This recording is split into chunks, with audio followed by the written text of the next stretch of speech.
Vous regardez l'invité de la rédaction sur la Panafricaine Média et merci de nous rester fidèles.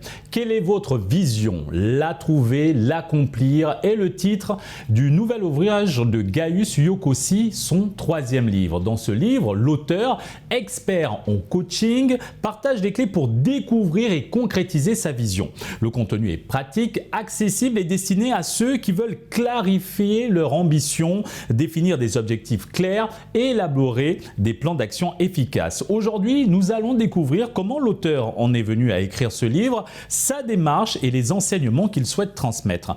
Gaius Yokossi, c'est toujours un plaisir de vous recevoir sur ce plateau. Plaisir partagé, bonjour à tous les téléspectateurs. Pour commencer, pourriez-vous partager avec nous ce qui vous a motivé à écrire ce nouvel ouvrage? Bien sûr, ces dernières années, nous avons eu l'opportunité d'accompagner plusieurs professionnels et plusieurs entreprises dans plusieurs programmes de formation, d'encadrement, de coaching, différents ateliers de formation. Et au cœur donc de cette démarche et de ces activités, nous nous sommes rendus compte que la question principale de la vision revenait sans cesse. Nous avions donc beaucoup de professionnels qui, pour la plupart, réussissaient à se trouver un emploi, une opportunité et démarrer une carrière professionnelle. Et après, c'était le grand flou, c'était le questionnement, c'était beaucoup de frustration, beaucoup de confusion. Quelles sont les prochaines étapes? Faut-il rester ici? Faut-il partir? Faut-il se reconvertir? Beaucoup de questions. Au niveau des entités également, c'était beaucoup de problématiques en termes d'adhésion. Comment faire en sorte que les salariés, les collaborateurs, les employés puissent réellement s'investir pleinement dans la dynamique de l'entreprise. Comment les fédérer? Comment faire en sorte qu'ils soient motivés et qu'ils adhèrent véritablement à ce qui se propose? Et au cœur de toutes ces réflexions-là, il y avait donc clairement la vision qui permet de résoudre toutes ces questions-là. Et il était donc important pour nous de réfléchir et de relancer la réflexion, le débat autour de cet élément essentiel qu'est la vision. Dans votre livre, vous parlez de la notion de vision. Comment définiriez-vous ce concept en quelques mots? La vision, qu'est-ce que c'est? Si je dois définir cela très courtement, je dirais que la vision, c'est la ligne d'arrivée. La vision, c'est la capacité à se projeter. C'est vraiment le plus loin où la personne peut voir. C'est l'horizon.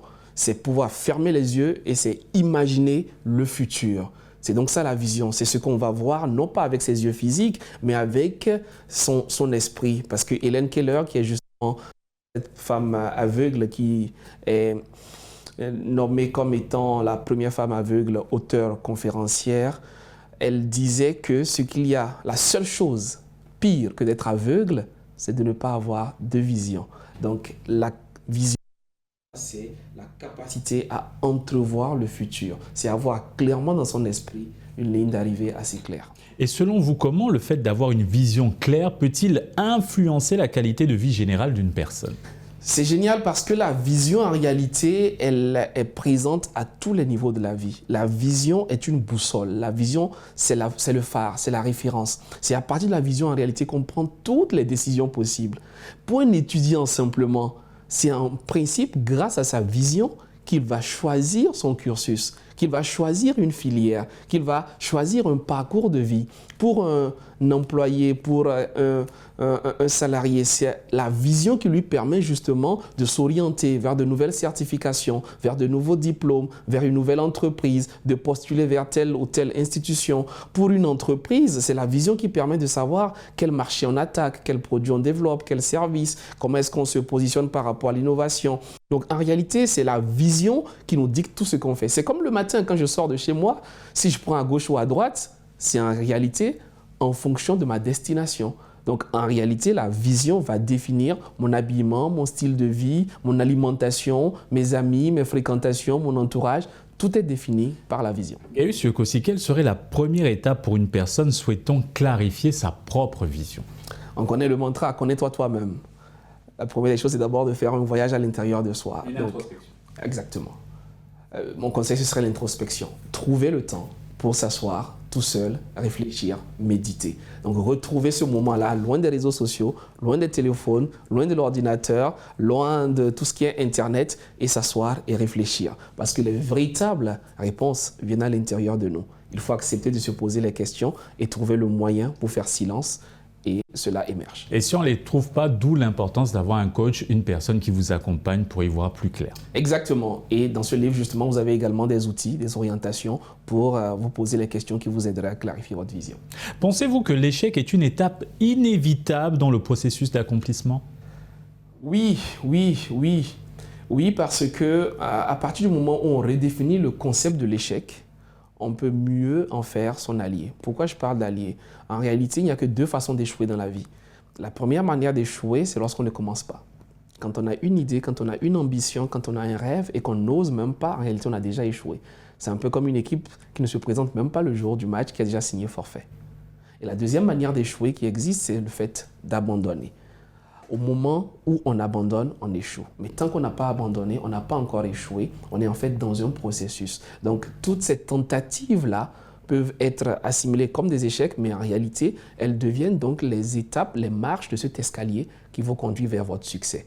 Donc, la vie n'étant pas un fleuve tranquille, c'est important justement d'intégrer, de prévoir, pas qu'on aime cela, pas qu'on attire cela, mais de comprendre que la frustration, les déceptions ou alors que les choses ne se passeront pas réellement comme on l'a prévu, sinon ce serait trop beau pour être vrai. La victoire n'aurait pas réellement ce goût intéressant, spécifique, particulier si on n'avait pas connu des revers.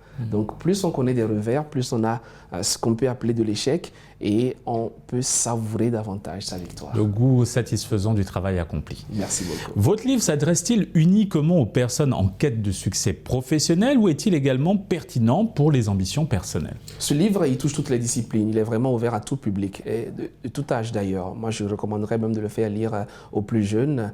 J'ai des amis qui ont commencé par le faire lire et à discuter avec leurs enfants de 10 ans, 11 ans, 12 ans. Parce qu'à ce moment, justement, on commence par avoir des ambitions. On est un peu pris par tout ce qu'il y a autour de nous et on peut être confus. Donc, c'est intéressant justement de démarrer cette réflexion-là très tôt.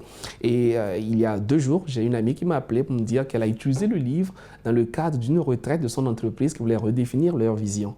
Et justement, c'est son groupe de travail qui a remporté la vision, enfin, qui a été celui qui a proposé la nouvelle formulation de la vision de leur entreprise. Et d'ailleurs, ils ont gagné un week-end où ils pourront aller tout faire payer par l'entreprise. Donc, c'est dire que ce soit des particuliers, des professionnels ou des institutions, tout le monde gagnerait à trouver des outils pour clarifier leur vision. Quel message principal aimeriez-vous que les lecteurs retiennent après avoir lu votre livre? Vous avez le pouvoir de changer votre vie. Vous avez le pouvoir de définir une vision. Vous n'êtes pas censé vivre, suivre le flot de la vie. Vous n'êtes pas censé survivre. Vous n'êtes pas censé vous en sortir. On peut tous commencer par là. Chacun de nous a un parcours à un moment donné. Il fallait trouver un poste alimentaire. Il fallait rapidement subvenir à ses besoins. Mais à partir d'un moment, il faut se poser une question. Où est-ce que je vais? Qu'est-ce que je vais faire de ma vie? Et il faut écrire cela. Il faut, comme un architecte, qui va vous proposer d'abord le plan de la maison avant de commencer par chercher le maçon, le chef d'œuvre, les ouvriers pour pouvoir construire la maison. Il faut commencer par un plan. Quel est le plan de votre vie? Si on devait matérialiser cela, dessiner cela, représenter cela, à quoi ressemblerait votre vie? Vous avez le pouvoir. C'est vous qui décidez. Prenez le contrôle et décidez de votre vision. Et une dernière question de manière très brève pour conclure ce bel entretien. Votre parcours de vie a-t-il influencé les conseils et les méthodes que vous proposez dans votre ouvrage? Oui, beaucoup. D'ailleurs, il y a beaucoup d'anecdotes que vous retrouvez dans cet ouvrage. Je commence d'ailleurs par une petite expérience que j'ai eue avec une des participantes. C'est dire qu'en réalité, notre parcours de vie est extrêmement bénéfique et élogieux et nous ne ferions pas preuve de sagesse de ne pas tirer des expériences. Donc oui, mon parcours de vie, il a beaucoup servi et beaucoup de personnes se retrouveront justement dans certaines des histoires qui sont livrées ici et les auteurs pourront me dire, enfin les lecteurs pourront me dire ce qu'ils en pensent. Merci Gaius Yokossi d'avoir accepté cet entretien. Plaisir partagé, merci à vous. Et c'est ainsi que s'achève cette émission. Excellente suite des programmes sur la panafricaine.